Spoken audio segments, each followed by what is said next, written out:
Coordinator with the Texas Children in Nature Network, and we are very excited to have you all with us this morning. We have Beth Edwards with Green Space Learning helping us with our tech today. Thank you, Beth. So I just want to give a big welcome to everyone. You were in the right spot if you're here for the virtual teacher workshop, Learning Science and Nature, Fostering Children's Learning, Wellbeing, and Care for the Earth, with Andrea Faber Taylor, PhD at the University of Illinois, Urbana-Champaign, in the College of Agricultural, Consumer, and Environmental Sciences. And then I have a note focused on crop sciences, horticultural food systems. So very interesting stuff. She's playing an important role with the university in terms of getting some research on science lessons and how it impacts learning for our students. So excited to have Andrea with us this morning. I do want to let everyone know that we do have automated closed captioning for this workshop. You can click the Show Caption CC button on your Zoom toolbar for the live transcripts.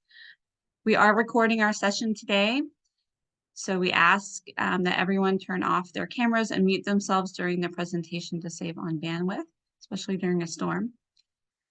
I will be monitoring the chat, so you can share your questions there, and I will share them with our presenter during the Q&A portion of the presentation. I will also share the recording link of today's session and a follow-up email that'll come out next week. If you are uncomfortable with your name showing, you can change your name to anonymous and then private message Beth with your name for our attendance purposes. Also, if your Zoom name does not match the name you registered with for this webinar, please change your name or private message Beth with your full name. All right, this next part is very important, so please listen carefully. We get a lot of questions about this. Only registrants that attend the live webinar are eligible to receive a certificate of completion. We do not automatically send all attendees a certificate. You must request a certificate after attending the live webinar. The email you receive with the webinar Zoom link has the specific instructions for requesting the certificate. Attendance is taken during the live webinar, and we will check our attendance list to confirm your participation. We need the name you registered with to issue the certificate. All right, so now that we got all that out of the way, I'm going to do our land acknowledgement. The Texas Children in Nature Network is headquartered in Austin, and as such, I am on the ancestral and unceded land of the Tonkawa, Comanche, and Sana people. Our ongoing colonial presence on indigenous lands compels us to take action now to counteract the effects of colonization. The work we do through the Texas Children in Nature Network is one small step towards that effort. I will also put some information in the chat here in a moment to learn more about land acknowledgements in general and also these indigenous peoples groups that I mentioned. And once again, thank you all for being here. We have a very special virtual teacher workshop planned for you all today. So with that, I'd like to go ahead and hand it over to Andrea. Thank you. Thank you so much. And welcome, everyone. I'm Andrea Faber Taylor. I'm very happy to be here this morning and eager to share with you some of the research that shows how important nature experiences are for healthy child development. And perhaps that will be information that you can then take to your groups, your schools, your various public organizations and use it as leverage to advocate for more access to green spaces and time in nature. So the title is Learning Science in Nature, Fostering Children's Learning, Wellbeing, and Care for the Earth. And so that's what we'll be exploring today. I do have a map I'll show in a second of how we'll spend our time together. Just a little more about myself, about me. I'm a professor of horticulture at the University of Illinois in Champaign-Urbana, which is right kind of middle of the state, about 2.5 hours from Chicago, if you're trying to picture that. And my area of research is environmental psychology, child development, landscape design, kind of like we call it environment and behavior. And it's sort of like all of those fields melded into, an interdisciplinary study. And I've been doing that for, I figured out the other day, it's about 30 years now. Time flies. I also teach a number of courses. Like I have a course that's called Children and Nature. I teach a course, The Sustainable Home Garden, and courses on perennials and small fruits and things. So kind of I'm also a gardener and a horticulturist, and I'm a parent. So my husband and I have raised 3 girls. The youngest is a senior in high school. So kind of I get it. I've worked with children in nature for a while. So our plan for today is I'd like to present to you some of the research evidence. Why nature? Why do we? What is? We know that they need experiences with nature and how important it is, but to just show some of the really cool research studies that are demonstrating that link and how. Then we'll take a stretch break, about 2 minutes, because it's a long time to be sitting and it's not good for our health. So we'll stretch, and then we'll come back and we're going to do a group activity where you will move to a breakout room with probably 4 people total per room. We'll see how the total works out, but my hope is in that time you will work with your group members on developing a pair of lesson plans. And so we're thinking about science and science standards. How can you teach a science standard using a pair of lessons, one lesson being taught indoors and one lesson being taught outdoors in nature or a green space or whatever you have? So, and I'll explain more of this, of course, later, but just kind of getting you mentally prepared for what's to come. And so, I conducted a research study with a colleague, which I'll present in this talk. And in that, we found that it looks like maybe complementary pairs of lessons work well to teach science standards using both indoor and outdoor settings. Anyway, so we'll develop that as an activity. Hopefully that would be a product that you could then take back to your own teaching and use, or modify to fit your situation. But and then hopefully, timing wise, it all works out that after you all work in groups, we'll come back to the main room to at least have some of the groups, maybe all the groups, depending on the time, share back what they developed and some of the ideas that they generated in terms of how to teach that science standard indoors or outdoors in nature, and how the 2 lessons work together.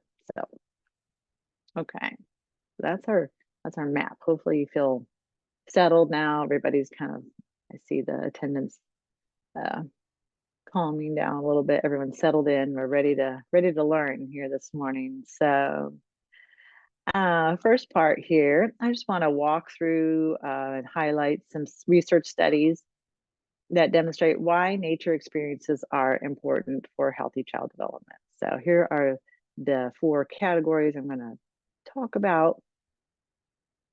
So experiencing nature daily, and I do want to emphasize the word daily, and that'll be a theme throughout my presentation. But I think, and you all I know are already on board, so I'll try not to be too. You've already bought into the importance of this, but the research is showing that daily experiences in nature are really valuable. So it's not enough, in my opinion, to just take kids to the park or to a nature preserve or something on the weekend or once a month or for 2 weeks in the summer, but rather we should just be working it into our everyday routines, because the research shows there are benefits from doing that. So some of the topics here, categories I want to present to you are: 1, the concept of attention restoration. And this is a fun one because it applies to you as well, not just children. 2, learning at school, play, and then bonding with nature, creating that emotional connection, and why. So first of all, why does nature help? Lots of people know nature is good for us and spending time in nature makes you feel better, but maybe you don't know the theory or the research behind the why. So I want to just explain that a little bit here in a really basic boiled down form. So there's a theory, it's called attention restoration theory, that a lot of our research has been built upon. It was written by Stephen and Rachel Kaplan at the University of Michigan. And the theory is that being in nature is mentally restorative. Let me explain how. So they make the argument, Stephen and Rachel, that when we're in natural settings, nature is engaging what they call involuntary attention, which is an easy form. And when we look at things like fire, flowing water, wind in the trees, wildlife, those kinds of elements that we see in naturally occurring in nature are very easy for us to pay attention to for extended periods of time, and we don't become fatigued or tired from doing that. When we are doing that, it's resting our directed attention, which I'll explain in a minute here. But well, actually, I think I'll explain it right now. So directed attention is what you're using right now. It's what we do most of the time. We are forcing ourselves to stay on task and tune out distraction. And it's kind of against our inclinations, right? Yes, our inclination is to daydream or to think about other things other than what we're required to be attending to. So as you know, when you direct your attention for extended periods of time, it becomes fatigued, right? And we say, when our attention is fatigued, we'll say, I'm trashed, I'm fried, I'm brain dead. Certainly at the end of a day, working with children, you could be very attentionally fatigued, right? Because it's a lot. It's drawing on that capacity to direct your attention and stay focused and tune out distractions. And so the Kaplans argue that when we're in nature, and this could occur in other settings as well, we switch gears to what they call involuntary attention. And involuntary attention allows us to rest our directed attention and allow it to recover, restore. So, involuntary attention does not fatigue with use, unlike the directed attention that we use most of the time. So other examples might be like after driving in heavy traffic, how you're a little bit like numb. It's hard to, you're more irritable. You make mistakes.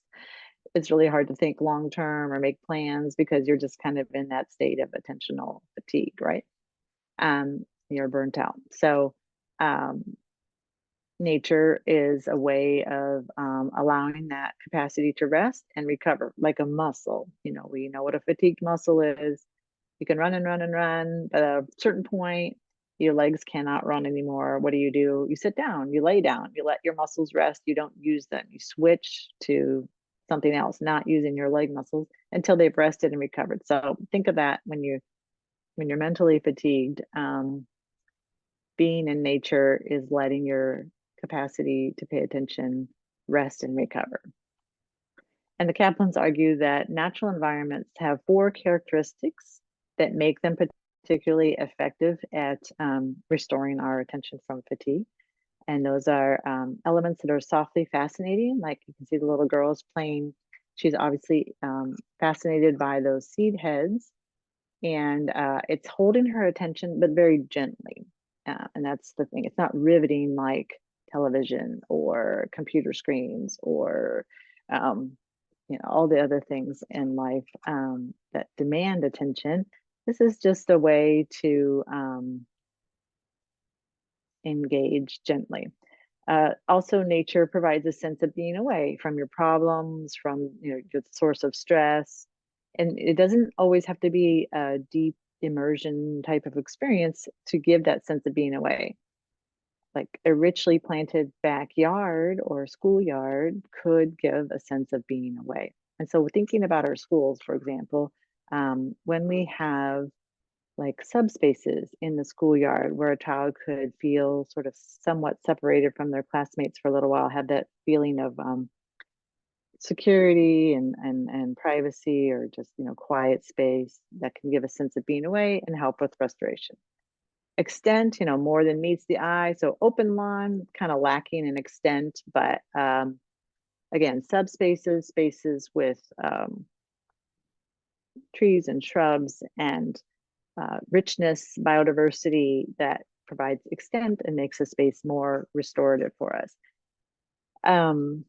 And also makes us want to explore it and just go immerse ourselves deeper in. And then compatibility, it has to be compatible with what you feel like doing in that moment. So, excuse me, I always make the example that, it's really restorative to sit on a dock on a lake and watch the sunset.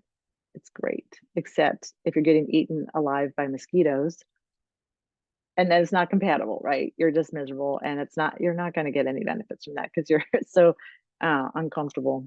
So yeah, a couple of things. Those are the things that have to be there. So thinking about that when you're using green spaces for children is like, does it meet all those characteristics? We want attention restoration from fatigue because it improves focus and learning. So thinking about this idea of like going and getting attentionally restored and then coming back to a demanding task to hopefully with a fresh mind be able to do higher quality work or learning. And it also reduces aggressive behavior and impulsive behavior. And there's theories for that, like why if our directed attentional capacity is not fatigued, we're less likely to be aggressive or impulsive. But when it is fatigued, we are more aggressive and impulsive because that capacity to control and manage those is weaker and fatigued.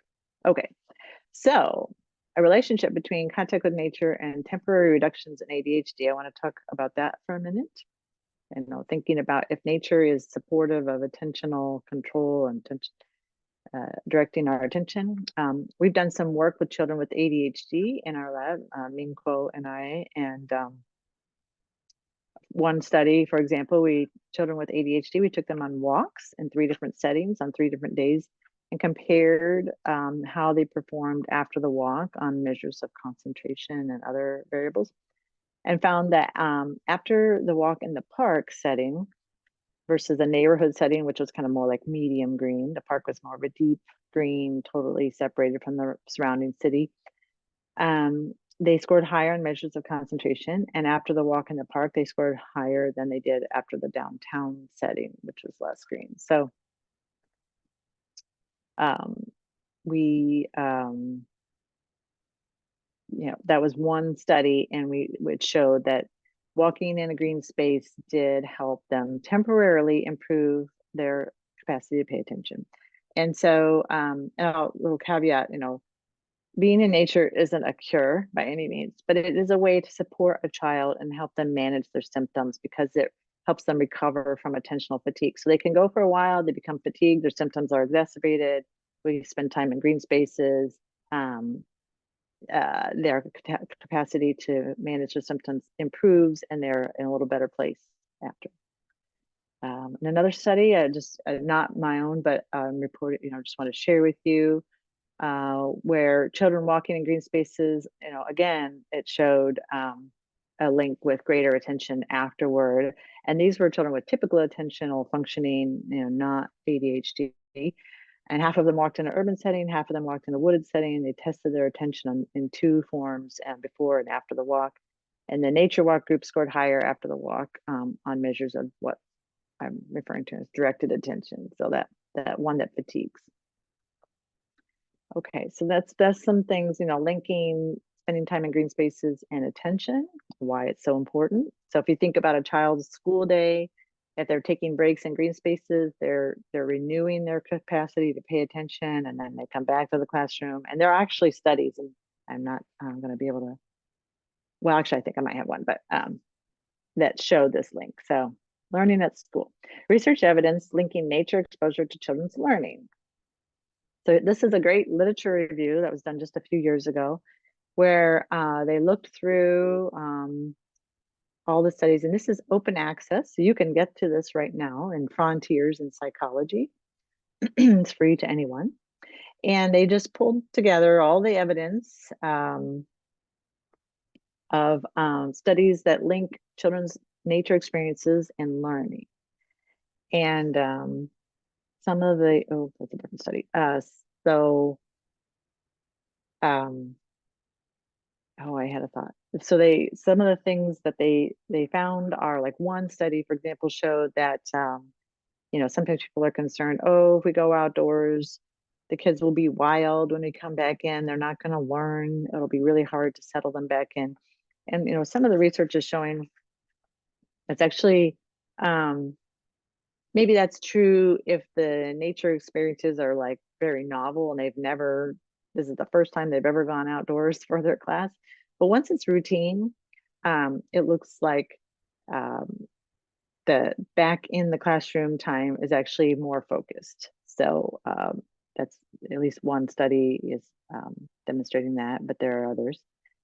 Here's another study by Chawla and others, and Green School Yards as havens from stress and resources for resilience. So thinking about how do we support learning, another mechanism would be through reducing stress in children. We know that they come to school a lot of times with a lot of stress and anxiety from what's going on at home. So this article just lays out, they just examined different groups, and they showed things like for young elementary students, the use of a wooded area for recess was beneficial.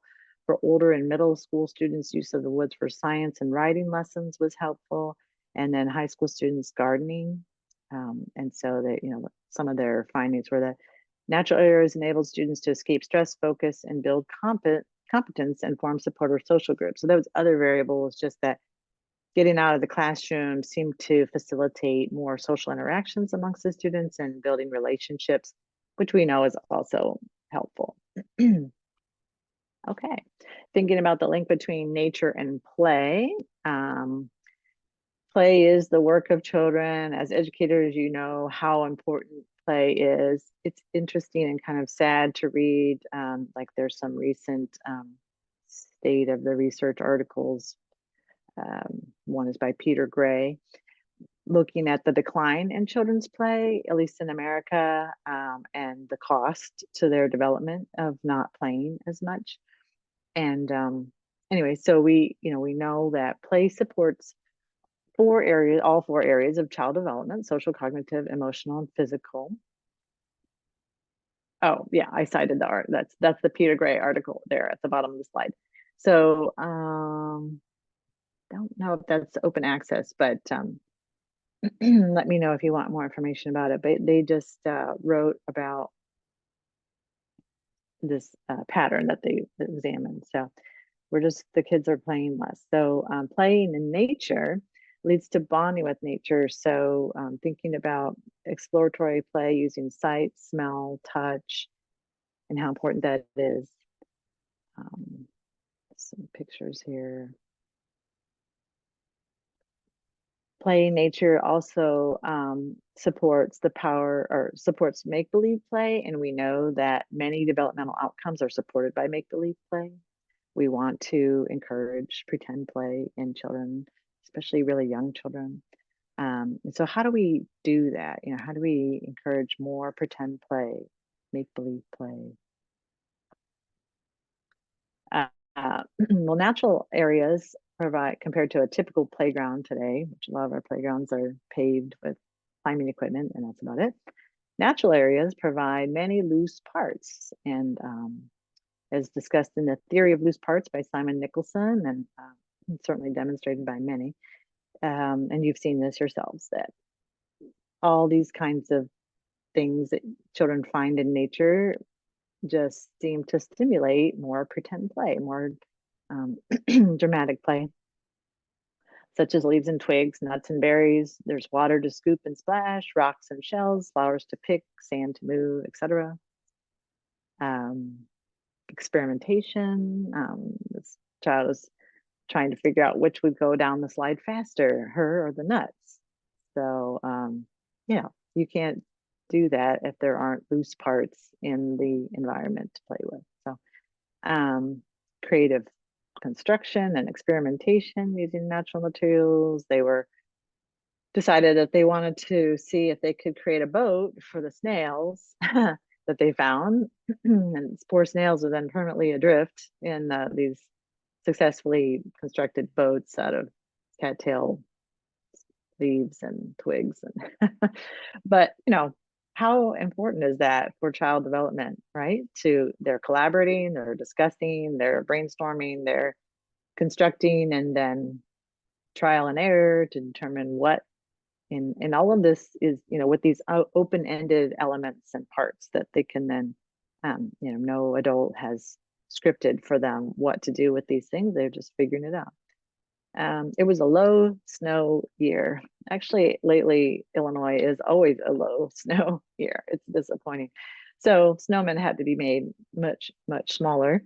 But even then, loose parts, right? Look how cute that turned out with the echinacea seeds for eyes and red bud pods for a bow tie or scarf, oak leaf for a hat. Yeah. So we want loose parts in our play areas, and how great that is. Last little point I want to make is how important it is for children to bond with nature, develop that emotional connection. So, how can Texas Children and Nature support children's bond with nature, create that sense of connection? This is a great article by Louise Tralla, Childhood Nature Connection and Constructive Hope, a review of research on connecting nature, and connecting with nature and coping with environmental loss. So how do we help children? Obviously there's a lot of very concerning phenomenon in our natural environments happening, and we want to protect nature, and we want to develop future stewards of the environment. So how do we help children grow up to be adults who actually care for and protect the earth? The Louise, without scaring them. So that's the other side of it, right? Is like, you could tell them like the glaciers are melting and things, that are pretty alarming. But does that really do any good? Because they can't do much about it as a child anyway. So Louise Tralla writes a beautiful article, and this is one of her diagrams, just sort of pulling together what are some of the activities and experiences that children need to have to increase their connection with nature. Because when they have those early childhood connections, that leads to greater connection to nature as an adult. There's well-established patterns now in the research. And then that positive sense of connection to nature in childhood also leads to, as an adult, behaviors. So they become adults who are more willing to conserve nature, willing to behave as environmental citizens, and so forth. And they also reap the benefits of being in nature. So we know there are a lot of, as I've already talked about, benefits that, and not just for children, but for adults, when we are spending time in nature. So you can study that diagram and think through, what can we do? So, but the research is showing, like Stone and Barlow wrote, and many others have written, it's more than knowledge. We need our children not just to know about the environment and environmental problems, but and how ecosystems work. But we also need them to have this emotional bond with nature. And I feel like I've tagged along with like children's programs and things, and I think that piece is sometimes missing. There's a lot of emphasis on like learning definitions and naming plants or naming elements, but making sure that there's also an opportunity to develop that emotional bond, and because the research is showing that that's the most, probably even more critical for children than to just be able to recite the water cycle or something. So think about that as we later in today's activity, when we're working with writing lesson plans, teaching science constructs.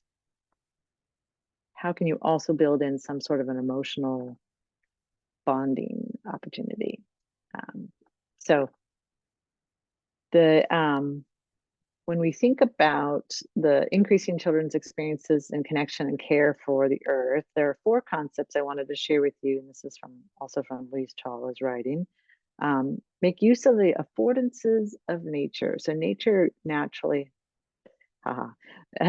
gives children freedom to explore more so than in a classroom, freedom to experiment with cause and effect, as we kind of saw like with the children building the snail boats, and graduated challenges. There's something for every age. You can keep children can keep testing themselves to more and more difficult activities in nature. It's also an opportunity to experience nature with shared attention with adults, and Chala talks about how important that is. I know it's a lot of parents, and I try to encourage parents in this way. It's easy to tell your child, go outside and play, but the parents aren't going outside. So we have to be models, we have to be out there with them. And then it's through that shared attention to nature that children really start to appreciate and experience it and fall in love with nature. Like, look how beautiful this is, or look how tiny this is, or look at, just that talking through and exploring things that you're seeing together. And it gives them a secure base. Then they feel more confident, comfortable in nature, and it orients them towards, what's out there. Because I remember my kids, I would say, go play outside. And they come back and be like, there's nothing out there. And okay, I will go with. Like, let's look around. Yes, we have a small yard, but there's actually a lot of richness here, even in winter, if we start to look more closely. 3, firsthand direct experiences with nature are really important. You know this, but obviously outdoor is a rich multi-sensory experience versus watching a video about the environment or reading a book. Those are good supplements, but they're not the same as actually immersing ourselves in nature. So we need to make sure we have both happening. And Chala makes the argument that that's where the emotional attachment to place is more likely to happen. And when we have an emotional attachment to something, we want to protect it. We want to see it continue. 4, providing a refuge from stress at school. Kids, the social environment sometimes is very stressful. Kids come to school carrying stress from home. Just the fatigue of the, crowding and noise and and other things. Children need breaks. So taking a recess or a lesson outdoors in a green space is providing them with a refuge from all those stressors for a little while. And consider also, we have new research looking at adverse childhood experiences. People are writing curriculum on that and how to support children who have had that in their life. So this could be another tool in supporting children who have adverse childhood experiences. And also can be another point of leverage for you if you're trying to ask for more green space experiences at school. You can argue, how children are benefiting in addition to learning, is that they're getting a chance to rest and recover. Here's a diagram by Wells and Leckie, and this is just again reinforcing the kinds of things that in their study they found that when children engage in these types of nature experiences, participation with wild nature, participation with domesticated nature. So domesticated nature examples were like, I think I have a slide coming up. I'll talk about that in a minute. Led to both environmental attitudes in adulthood and then pro-environment behaviors in adulthood. Some of those childhood things were better than others, though. So they surveyed 2,000 adults about their childhood activities, and they clustered those activities into wild nature activities like walking, playing, hiking in natural areas, camping, hunting, and fishing, and domesticated nature activities, harvesting flowers or vegetables, planting trees or seeds, and caring for indoor and outdoor plants.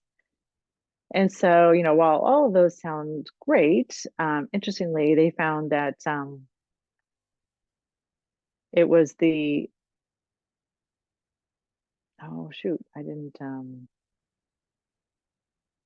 what they found was that the wild were more effective.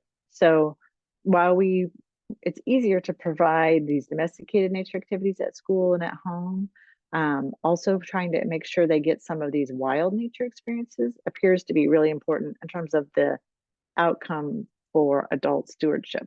So we want children to grow up to be stewards of the earth. we would want them to have some of these wild nature activities as often as possible.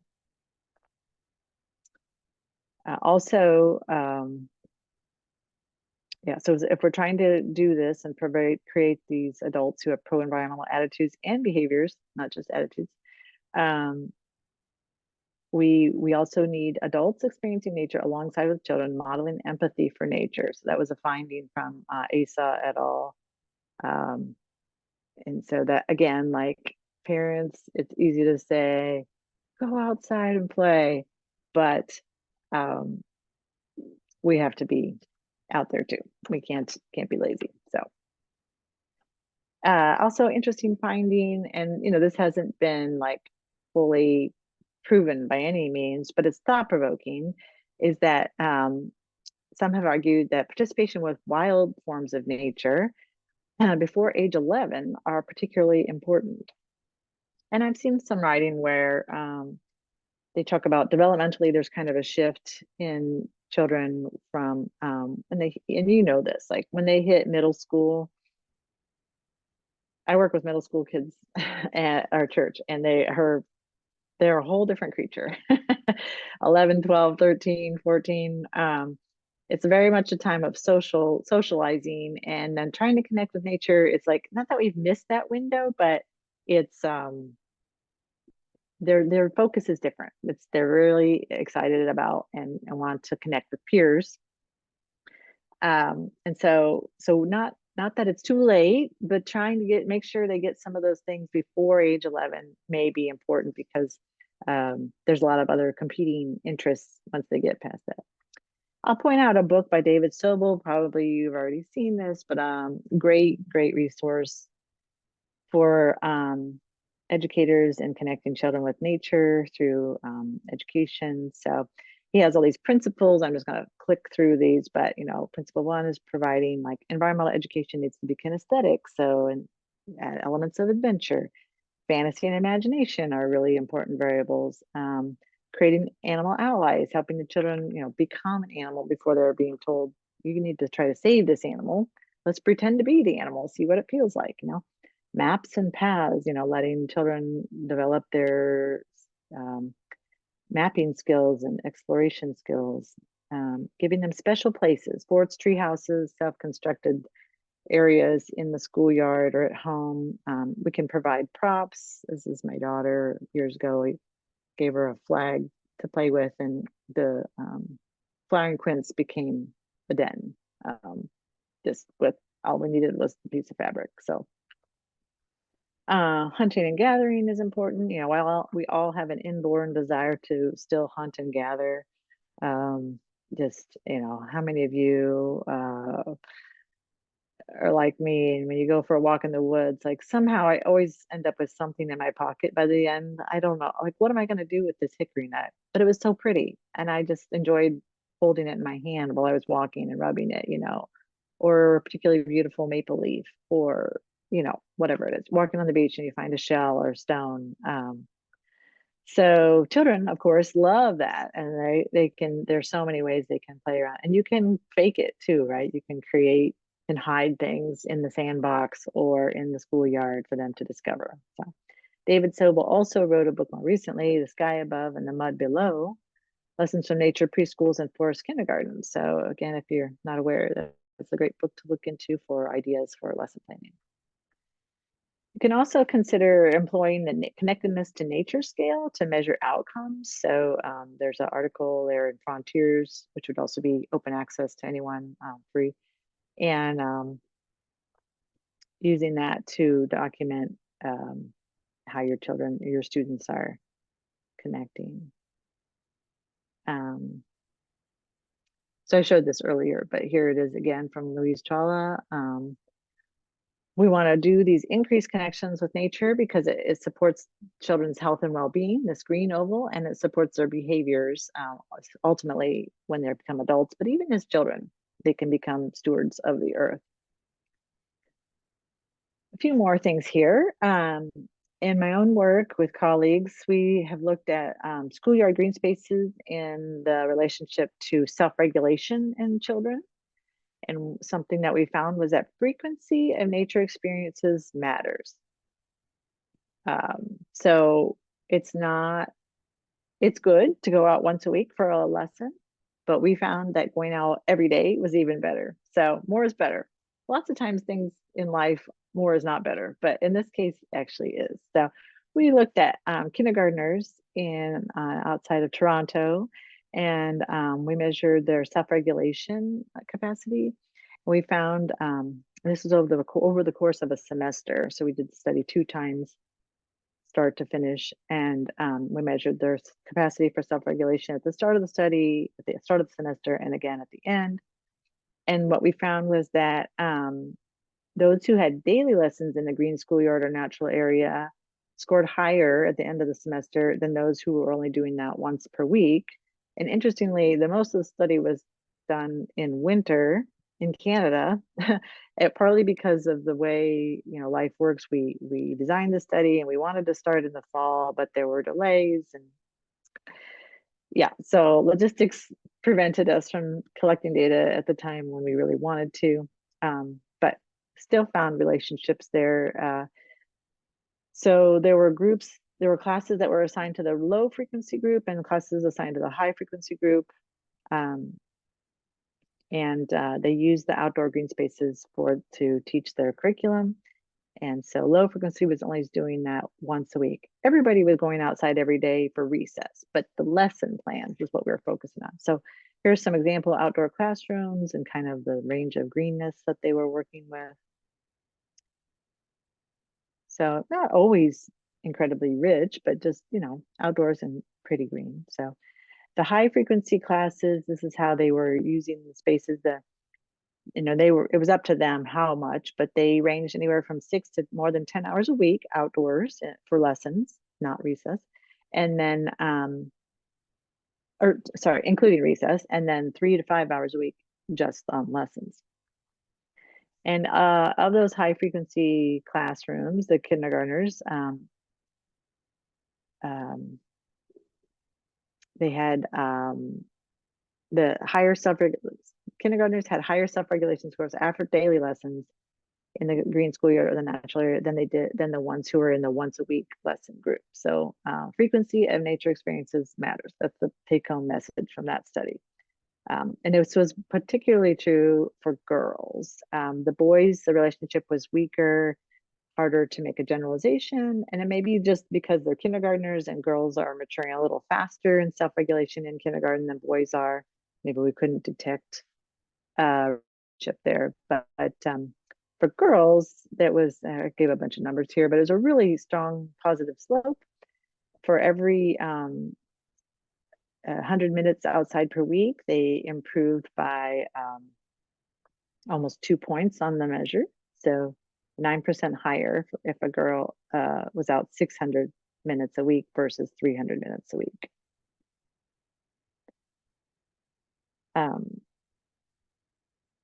A few more benefits of there are immediate after effects, studies are showing, of being in nature. So, again, I mentioned this earlier, but there's a concern, well, if we go outside, then afterward there'll be a mess. They'll just be all wild and we won't be able to focus back in the classroom.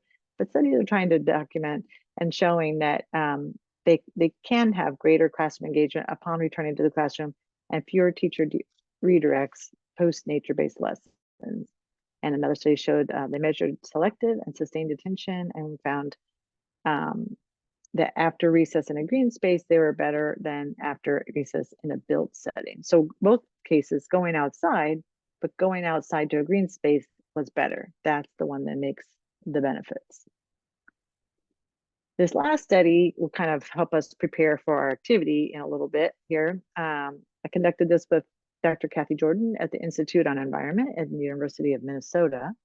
And we presented this talk at the Children in Nature Network conference a couple years ago. I don't know if any of y'all ever made it to that. Highly recommend that conference. And this year it's going to be in Madison, Wisconsin. So maybe I'll see you there. But here are the publications that came out of this study. And if you're interested in receiving a copy of these journal articles, I know they're not open access. I can send it to you directly. I can't put it out there on the web, but I can one-to-one share a copy of the article, a PDF. So just let me know. You can email me. I think I've got my email. We'll share it later. But if you're, one of the articles was titled Nature-Based Instruction for Science Learning, a Good Fit for All. And then the other one was Nature-Based Instruction for Science Learning, Insights and Interpretive Considerations for Research and Practice. So we kind of looked through like what went well, what didn't, and explored that in terms of our study. So this was at an elementary school near Minneapolis, and across the street, they were fortunate to have a nature center. This is a picture of the schoolyard, not the nature center.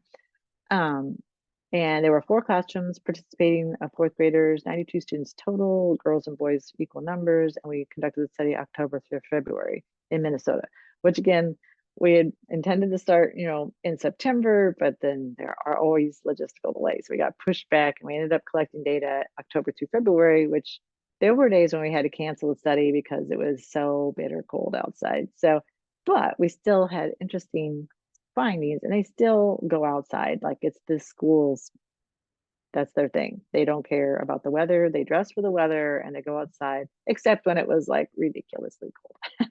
So the independent variables in this study were, we had nature-based science instruction and classroom-based science instruction. And we were trying to compare and contrast if they had the same lesson, not exactly the same lesson, but they were learning the same kind of science concept in the 2 settings, would they score higher afterward on a measure of science learning? And so we had the same instructor teaching the lesson in both settings, so there wasn't any differences in teaching style. And they had they learned 6 science topics through 12 lessons. So, science topic, rocks and minerals, they had a lesson on it in the classroom, and then another lesson on it out in nature. And we kept flipping the order, so they didn't always experience the classroom or nature first or second, to remove that as a variable. So the lessons they were trying to teach to a certain science standard mandated by the state of Minnesota. The lessons were standalone, not complementary. So they didn't have to they could teach the lesson in any order and the students would still understand it because it wasn't relying on information that they learned in the indoor lesson or information that they learned in the outdoor lesson. And we tried to also keep the lessons, whether they were indoors or outdoors, we tried to keep it both situations very hands-on, collaborative, inquiry-based, and active. So because you could argue, well, when they're in nature, it's more hands-on. So that's why they learn more, or it's more collaborative, or it's more active. So we were trying to control for all these things to show nature is perhaps more supportive of science learning. After every lesson, they did some assessments on an iPad, and we did this in the library to add an element of walking, because if they did the lesson in their classroom, they haven't moved at all really. So we had them always walk to the library, whether they were outdoors, they came back into the library, or they were in their classroom, they went to the library and worked on the assessment. We measured science learning in 2 ways. We had 2 multiple choice questions about each lesson and then 1 extended response. Reasoning behind their answer, those were hilarious. I'm sure you know how that goes, but imagine all these little 4th graders got their headsets on, they're talking into their iPad, like, I chose answer B because blah, blah, blah, blah, blah, blah, blah. And the rambling, oh my goodness, the rambling and the hypothesizing and and so we worked with a graduate student in linguistics who helped us then figure out a coding system for those open-ended responses and to look for patterns in that. But so some of the mechanism variables that we were also measuring was their capacity to concentrate and inhibit impulses. So we measured that after they were in the classroom and after they were in the nature setting. We measured their engagement with the lesson and their current stress level. Because we predicted that maybe doing lessons in the natural setting might reduce stress levels. And the student demographic variables that we tracked were SES, gender, English learner. We had quite a few who were not English as a first language, and then connection to nature. So some of the results were students' engagement was high in the nature-based lessons. So, which is great. We want engagement, right? Student science outcomes were not significantly better after nature-based than after the classroom lesson, which we were a little disappointed about, but we have some theories about maybe why that was the case. Because we just thought, when they do these science lessons in nature, it's going to boost them. They're going to learn so much more. But we did find that nature-based instruction is supportive of science learning in spite of the challenging conditions. So remember, this was in the winter in Minnesota, and they had to bundle up, and then they had to get out there. So we didn't, anticipate some of these things, like there's travel time, right, involved. You lose a little teaching time because you're traveling to and from the natural area. There's bundling and unbundling time, again, time lost. So their lessons in nature actually ended up being probably significantly shorter than the indoor lessons because of that, all of the extra steps involved. But we did find that lower SES students scored about the same in both settings. So while NBI did not boost their scores, we were hoping that maybe it would help them because it's less stressful or it's supportive of attention. It didn't hurt them. Certainly there's no downside to doing lessons in nature. We're hoping to have a clear winner. We did also see in the indoor setting, CBI, classroom-based instruction, that the student demographics interacted significantly with science scores. So how they scored was very dependent upon which subpopulation they belonged to, whether they were a girl or boy or low or middle or upper SES or English as a first language or not. It was kind of, I said, a hot mess. When you tried to look at the data, the patterns, it was just so different subgroups scored differently. But then, interestingly, when we were in the natural setting, nature-based learning, the student demographics did not impact their science scores. It was non-significant. So everybody learned about the same. Yay, nature is good that way. It supported science learning, and it supported cognitive and emotional processes that affect learning, like their stress level, their capacity to pay attention, inhibit impulses. So it was a better for a broader range of students when they were in nature than compared to the classroom-based instruction. So that's a win, I think. So it doesn't hurt. Go for it. Some of the implications that we discovered along the way for using nature-based lessons, nature-based learning lessons. Obviously, you got to allow a little extra time, and you probably know this. You're probably doing this where because there's travel involved, or clothing has to be put on. Although I'd like to, in a minute, I'll maybe ask about Texas. Is probably your weather limitations are probably really different than what I'm talking about here. Like heat, I can imagine will be a variable. Number two, incorporate some indoor pedagogical techniques into the nature-based learning. So I think we found that maybe a downside was, like watching the videos of the lessons and things, we realized when they were in the nature setting, they didn't have a whiteboard, obviously. And when they were in the indoor setting in the classroom, they were making use of the whiteboard. The teacher was writing out vocabulary, concepts, and drawing. There's also the obvious impact of less ability to hear instructions and explanations when they were outdoors. Kind of realized after the fact that like the nature teacher was giving instructions, but students were still kind of straggling and not caught up. They were walking through the woods or something. So it's questionable whether how much the instruction they missed because of just not being in close proximity like you have in the classroom. Number three, NBI lessons. Some of the implications that we felt came from the study were that NBI lessons work well in complement with CBI lessons. So we, in our study, because it's research, we had to, and we were trying to compare one to the other, we had to make them completely independent. But in real life, you can make them complement. They can work together. They can learn certain things indoors with the whiteboard, and then you go outside and apply those things in nature and practice some more. So you don't have to limit yourself to standalone lessons. And so why not just leverage the strengths of each setting? That's my last point here. You could Yeah, indoors you have the whiteboard, make use of that. Outdoors you don't have a whiteboard, for example, or but you do have a pond or whatever element that you can demonstrate things. So just making the use of it. Before I forget, I'll just put my email up here.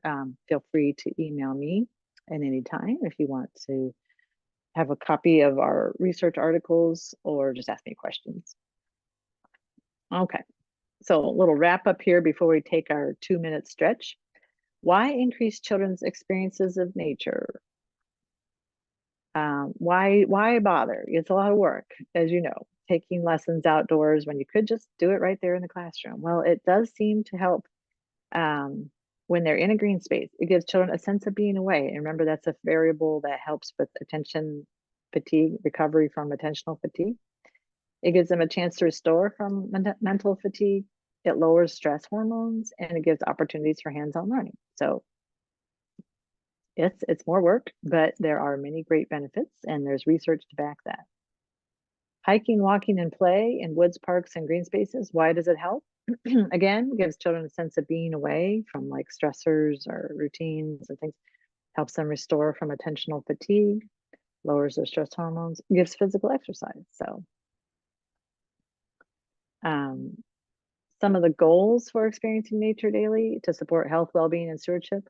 We want to support attention restoration. We know everybody gets attention fatigued every single day. So children are focused and you're focused. You're trying to make progress, stay on task, take a break in a green space and let yourselves rest and recover, restore your capacity to pay attention, come back, go at it again. We want to experience nature when we're learning at school through play, and then bonding with nature is so important to develop future stewards of the earth. A few resources, probably you're well aware of this, but the Children in Nature Network is an amazing resource. And they have research library. Really want to point this out to you. If you haven't discovered it, under the resource hub, they have this research library. It is so extensive and they just keep adding to it. So you can read, maybe you can't access the original journal article, but they have it summarized for you in a paragraph. So you get the gist of what the article found. And you can search by keywords, you can search by author name, the search engine's really powerful now. You can search by age group, outcomes, anything you're looking for. Show me some research that shows nature benefits X outcome for 4-year-olds or whatever your target. So look at that, make use of that resource. And then NAAEE, you probably also very familiar with, but North American Association for Environmental Education, making sure you know that they're out there and they have a lot of great things. So, okay, this is the time we're gonna take at least a 2-minute, maybe it'll be 3 or 4-minute break to make like a tree and stretch. It's not good to be sitting so long. We will, and then we'll come back and we'll talk through the whole next part of this, what we're going to do. So, and I can answer questions at that point. So feel free to step away for a moment, but don't go too far. Make sure you come back and let's see, what time is it? So maybe we'll say around 11, we'll start again explaining things.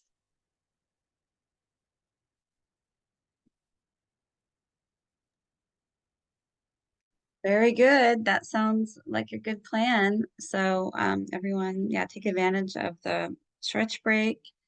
And this is just wonderful information. And I appreciate that it's all, you have it kind of bundled up. So people are asking about the slides. They're going to be available after the webinar to have like the PowerPoint slides. So she's nodding her head. Yes. So yeah, we'll have a follow-up email chock full of great information and resources. I'm going to take my break. Thanks.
Okay, I'm back.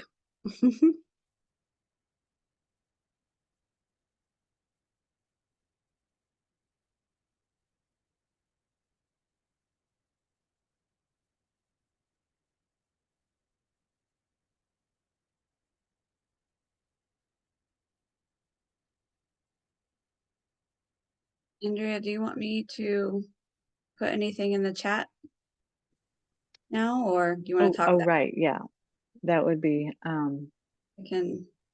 yeah, are people coming back here? I will need to keep my display a little different to be able to Okay. manipulate. Okay, so we are,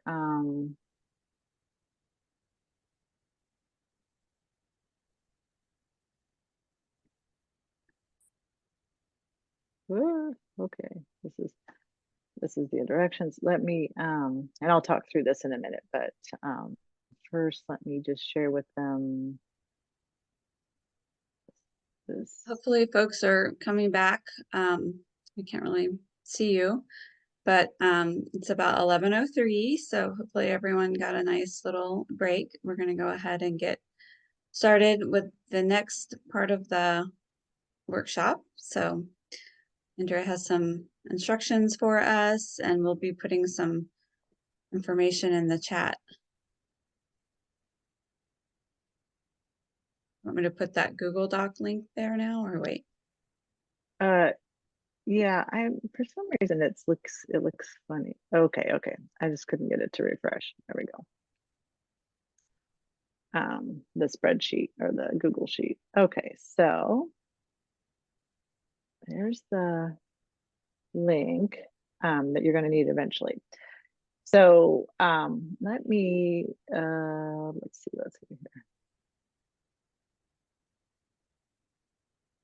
Everyone's back. So what we're going to do is we're going to create using the this I put on Google Docs here. I'll just click through it. Here's the template that we used in our study.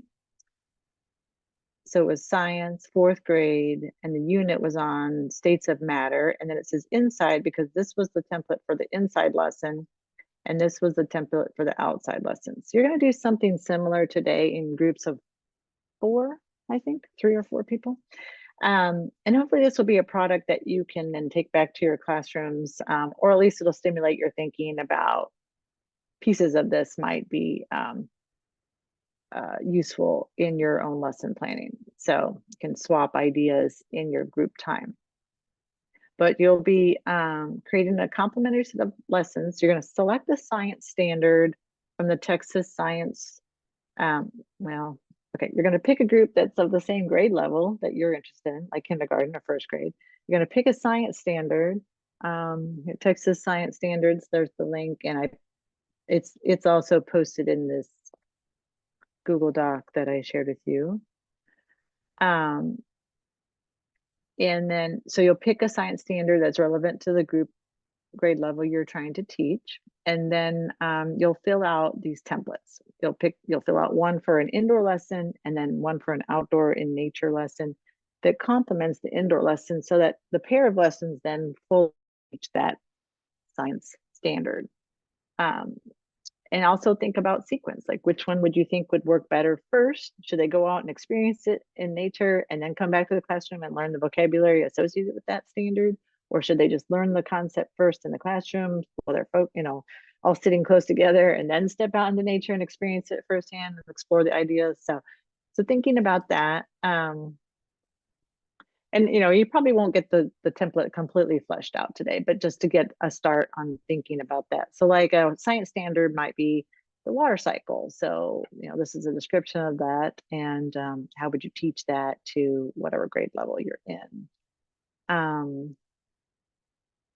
So we're going to ultimately have you move to breakout rooms. You're going to move yourselves, and I'll let Alice explained this part, but it'll be kind of like this, where group 1's going to focus on kindergartners, group 2, 1st grade, up through. And I don't know what the range is that we have in the room here, but can sort that out in a minute. then at the end, where we come back to the main rooms sharing, and I realize that we're a little short on time, but it would be nice to share back any little insights that the groups had. So I can go in ahead and your, open oh, the breakout rooms. Should I go ahead and do yeah, that? let me just show one more thing. Everyone should be able to see this if you clicked on that Sheets link. And once you in your breakout room and you know which group you're a part of, well, here's up at the top the link to the science standards by Texas. And then like group 1, you have your own Jamboard space to collaborate in, and also a Google Doc that shows that lesson template, and you can actually fill out the template. So that way, I don't know if Jamboards are needed, but I just put it in there as well. Like you could gather pictures or examples, or I don't know, and I'll let you figure that out. But this page is a good start point for everybody to figure out how to find your group. And then of course the breakout room, you have a whiteboard, you can talk and use that as well. Okay, so I will let Alice Okay. send or open up the breakout rooms. You can start moving yourselves to the breakout room that corresponds with your interest, And I and just we'll know, move around and help. yes, and I just noticed that maybe it doesn't matter, but maybe you said this, the group 1, like you have kindergarten, and it should make sense when I open the breakout room, but group 2 would be first grade. Let me go ahead and get those. Mhm. Yeah, kind of just move up the levels. Mhm. So you should be able to, we have less people than we had at the beginning of the webinar, Mhm. Mhm. but this is set up to where you can join the breakout room that best fits your grade level. Yeah.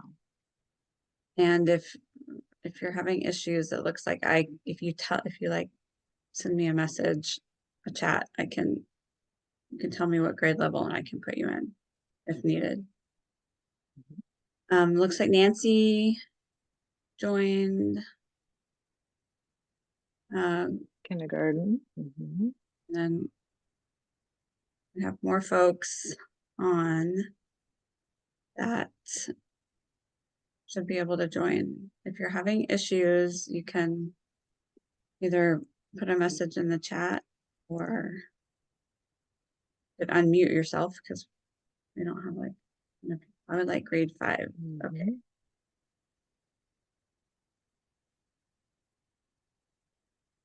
Okay. Thank you. Okay, I just Mhm. assigned you.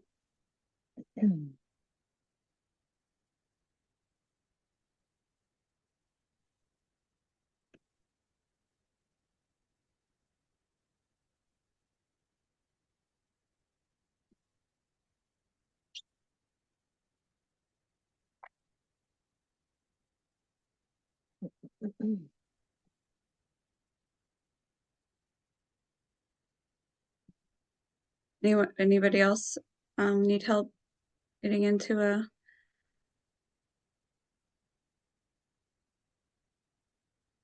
I sent a request for group 4. Okay. I don't know where those requests are going, but group 4.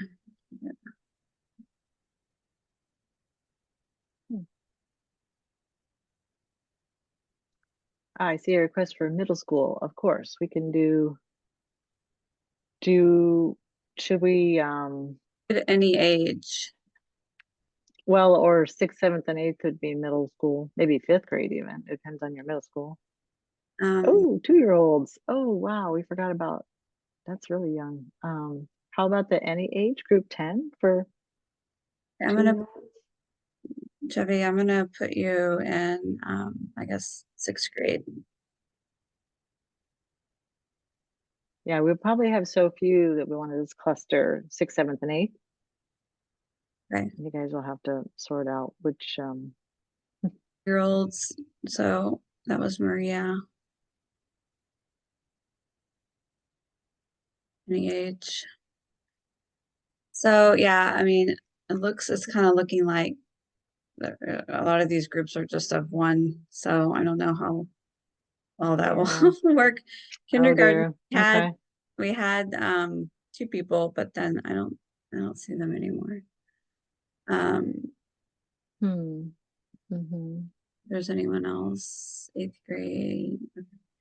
So for the sake of time and the disbursement being kind of random, what do you suggest, Andrea? Should they kind of look through the information on the lesson plan on their own? Do we want to just kind of walk through a sample lesson plan kind of in a mid-range age group? There's Mm-hmm. We ones could. on their own at this point. Mm-hmm. So this ends at 11:30, right? Yes, yes. Yeah. Yeah. Time flies. Okay. Um, well, yeah, so we could give them a couple more minutes. How about 11:15? I'll just close all the rooms and have them, I mean, because they can still access just Mhm, because they're not in a breakout room, they can still access these Google Docs and things and be looking at them while I'm talking. mhm. And um, there's a chat from Chevy Tang. Maybe moving them to I mean, we group could 6. everyone all into one group. I mean, just because it's just one per group at this point. Yeah, yeah. So maybe just returning closing all the rooms and returning everyone to the main room, because that would be then Just kind of walk when, through an example. yeah, Okay. yeah. So folks, that's what we're gonna do. Because um there was someone, but they left, Nancy. So I'm gonna close the breakout rooms and we're gonna just go back to the main room and we're gonna walk through an example. So thanks for y'all's patience with that. Too bad we Mhm. didn't have a few more folks on the live webinar. I'm gonna close the rooms. Mhm. It'll give you 60 seconds to leave. Like Oh, uh-huh. Yeah. they can leave on their own, but then it automatically. Mhm, mhm, mhm. Okay, I'll go back to my slides.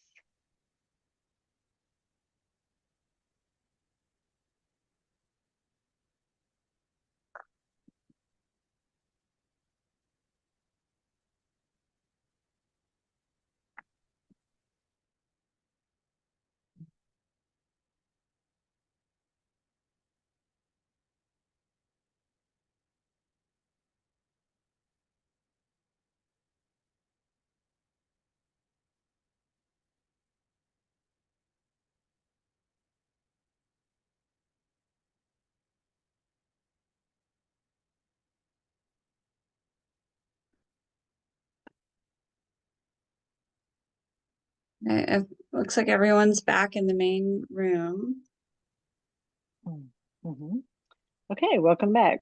Sorry we had too few for it to be a meaningful lesson building experience, but I'll talk through um, what we did in Minnesota and kind of give you ideas from there.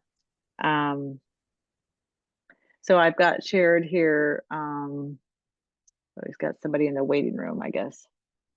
And then make this a little better to look at. So here, we did that. Okay. Here's the lesson plan that we did in the Minnesota study. So this is the indoor lesson, and the goal of the lesson was solids, liquids, and gases are states of matter that have unique properties. They're experiencing changes of states of matter as a result of heating and cooling. So indoors, they were playing around with heating ice cubes and watching them melt and they have steam, something that generates steam. And then when they went to the outdoor lesson, this one's labeled outside of the top right there, they were doing something, similar things with ice cubes and so forth, but they were playing around with them in different ways. Well, funny thing about this is, so they're in Minnesota in winter, so ice is going to stay ice when they're outside. It's they played around with a little bit, but I think they were pretending to keep the ice from melting and then also trying to encourage ice to melt. But that kind of conveys the different use of the different settings. So obviously indoors you have like electricity and tools you can use, and outdoors they were working with natural elements in the setting. So same science standards being taught, but it's being reinforced by the two different settings. What else do I want to show you from that? So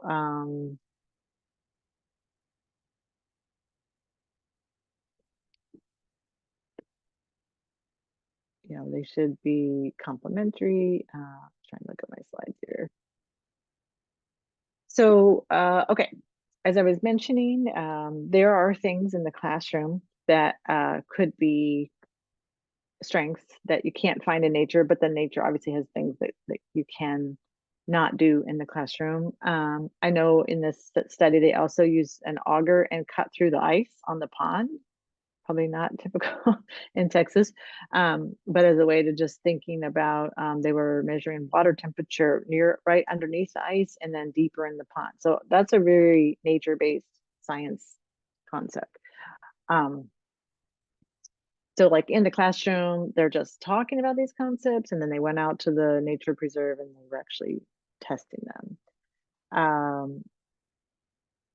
And then also, think about how you would measure learning outcomes. You know how to do that, but just thinking through in the two settings, what do you want to measure? Thinking through about the sequence of lessons. So does it make more sense to do it indoors first and then move outdoors, or vice versa? Another of the topics that they studied was water and the water cycle. So they talked about imagining being a drop of water, and when they were outside, they did sort of this little walking tour of like, okay, a raindrop hits the roof of our school, it flows down the roof into the gutter, down the downspout. Where does it go from there? And so they're traveling, they're watching the traveling path to ultimately land in the pond across the street, but that how it flows, and thinking about then what happens to the water in the pond. Does it evaporate? Does it go back to the clouds? Things like this. So that was another example of applying a science concept in the natural setting, but also in the classroom. I do think, and this is in the article, which again, feel free to email me and I can send you the PDF of the article. We observed that the girls were more likely, I think the subgroup upper SES girls were more likely to struggle in the nature-based setting. And we don't really know why, we're speculating, but we wondered if they were less comfortable with the all auditory instructions, nothing written, no whiteboard, nothing, or chalkboard, nothing written in front of them to refer back to. And that, so how do you accommodate, thinking about your students and their various needs, how do you make sure you accommodate all those unique needs in both settings? So like when you are in nature, don't diminish the value of the nature-based learning just because some students need that visual display of instructions. Like maybe they just need a handout with the step-by-step, because they can't, if you're just announcing instructions, they can't hold that in their mind well enough. I'm that person. I need a visual.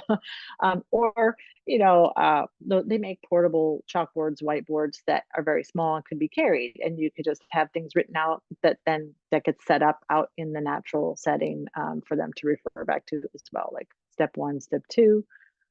Vocabulary could be written on that. So that was something that we observed. We also wondered about comfort level in nature. So that's where there's a measure called connectedness to nature. It's a measure you can use with elementary age students or older, that's been published, and you might use that as a checkpoint, maybe at the start of the semester or at any time, to see and measure how comfortable are your students being in nature, because if they're not comfortable, that can be a barrier to learning as well. So maybe you need to do some specific activities to increase their comfort level, maybe make them more familiar with the space that you're learning for outdoor learning, have them form a bond, make it a special place for them that then they feel their stress levels reducing, when they go into that space, because it's familiar. They know what to expect. Maybe they have fears that you didn't realize, like they think there's spiders everywhere, or they're scared to sit on the ground because they don't know what, it's prickly, or there's something about it, little things. These can all be barriers to learning. So just checking their comfort levels and then working towards minimizing those barriers so that they are. Oh yes, thank you for sharing, Alice, the connectedness to nature scale. It's just a really helpful, easy rating scale that kids can use. What else can I talk with you about?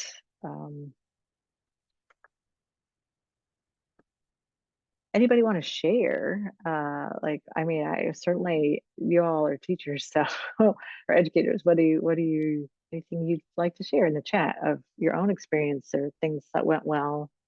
And how do you deal with the heat variable? That's what I want to know in Texas.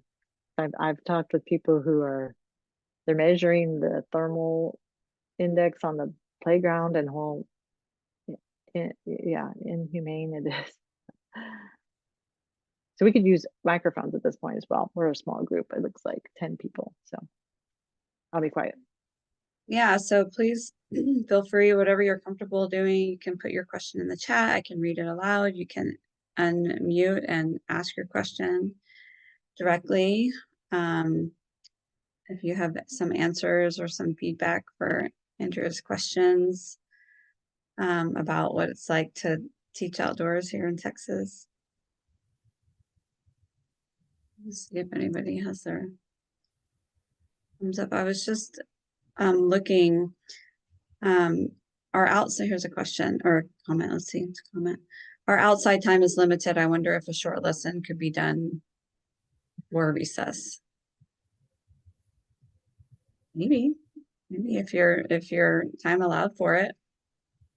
That would be a nice way to plan it, if possible. I mean, it can be tricky, some, different schools and districts have very specific schedule per grade level of what happens when. But what's funny in Texas is the schools are more worried about the cold, less than 50 degrees than the heat. Yeah, and someone posted, maybe it was UK, talking about, that they can't stay outside if it's less than 50 degrees. Yeah, that was UK. So I was trying to look up more information. I've definitely heard this before. So earlier in the chat, Kay shared weather. I'm not sure if it's Texas or my local district, but there are time limits on how long students can be out according to temperature. At 50 degrees, students can't be out more than 50 minutes outside, 50 degrees.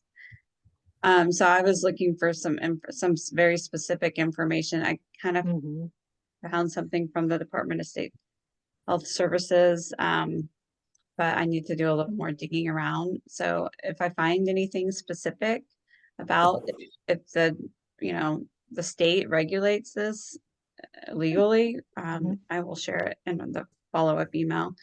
But I have heard that maybe someone else has.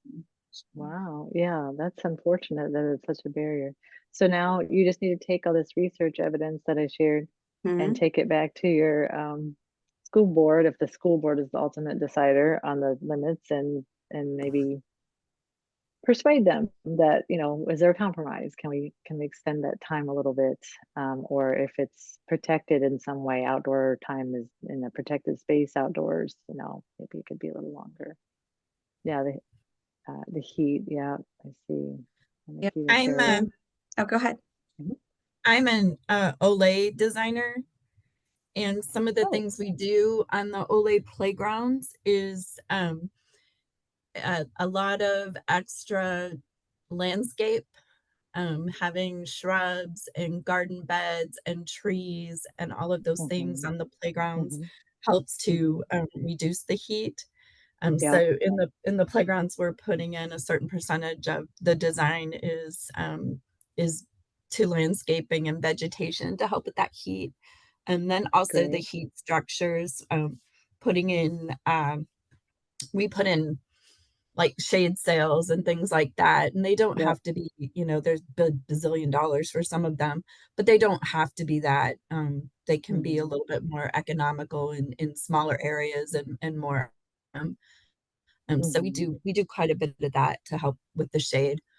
Also, and we do childcare centers, but we've done a few ISDs, and we'll put in a water source too, so that the children can play in a mm, little bit of water mhm, while mhm. they're out there too, which helps with that heat aspect. But there's a Yeah. lot of advocacy work for the water play. Cool. Thanks for sharing. That's really Mhm. helpful. That can be pretty key, Yeah. the water play piece, and more enticing. Nikita sharing that a lot of the students didn't want to join nature group because they didn't want to go outside because of the heat. Mm, mhm. Also kind of like conditioning. I mean, probably at home, the parents are like, no, it's too hot. I mean, it is hot. Let's be real. Like it can get very hot. Mm, mhm. I Um, see case or no, somebody wait, I missed it. There was a chat question about the yeah, Nikita Chevy. Chevy Well, first says, Chevy asked how much time did the children spend outside in nature in my study? So in the fourth grade study, I think it was about 20 minutes. I have the paper, um, but they are there was a travel time too. It was fairly short, 20 to 30 minutes, I think was. And I just then wonder any if suggestions? time, you know, Mhm. if time could be also a factor in the results. Yeah. Mhm. Oh yeah, in our study, it's very possible that they didn't get enough time in nature to be a measurable impact. And there are other studies out there that have done, there are many studies that have also measured like post outdoor lesson impacts. So it just may have been a flaw with our study design. As you know, being in an educational situation, we were trying to minimize our impact on the school day. And we're trying to like make our study just be a part of the school day and not have any time away from lessons and all the routine. And Mm-hmm. so the downside was that we just had to adapt and fit the normal lesson plan, lesson time, and then the post lesson assessments had to be 10 minutes or so. It was kind of unfortunate. It was too short. So it's very realistic. Like our study was very much in alignment with like real life in a school, but it was almost too realistic and to be able to capture relationships and findings. So that was one of our lessons learned in our paper that we wrote about. yeah, lessons learned are always very important. Well, we are at 11:31, and so we want to be respectful of everyone's time. There are some little tidbits in the chat, so take a peek.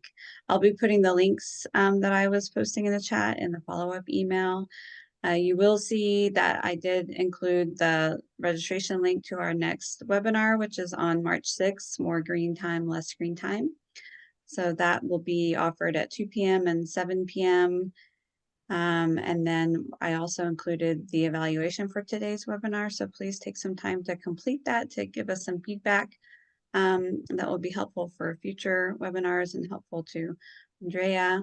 So we just want to say thank you all for spending your Saturday morning with us, learning about the research information and the work that you've done on this is amazing and incredible. And so happy, Andrea, that you were able to share everything that you've Thank you for the been invite. It was fun. researching. Yeah, sharing that with our network, and we just really appreciate your time and your effort in putting this together. And this is like a treasure trove of great information that I think is really going to be helpful, like you said, for maybe swaying some ideas about outdoor learning for, groups like school boards and principals and, Yeah. decision makers. So Mhm. that is wonderful. And thanks again. Y'all enjoy the rest of your You're weekend. If welcome. you're here in You Texas, try to too. stay dry and stay warm in Illinois. Thank you. You Yeah, already. it's a little warmer. Have a good weekend. All right, everyone take care. I'll close the room out in just one moment. Do you need me to stay on at all, or? No, you can go ahead and sign up. Thank you. I'm just gonna Okay, all right. Thanks save the with transcript. me and my crazy for breakout rooms. We Well, tried. We just we had too tried. few. Let me stop.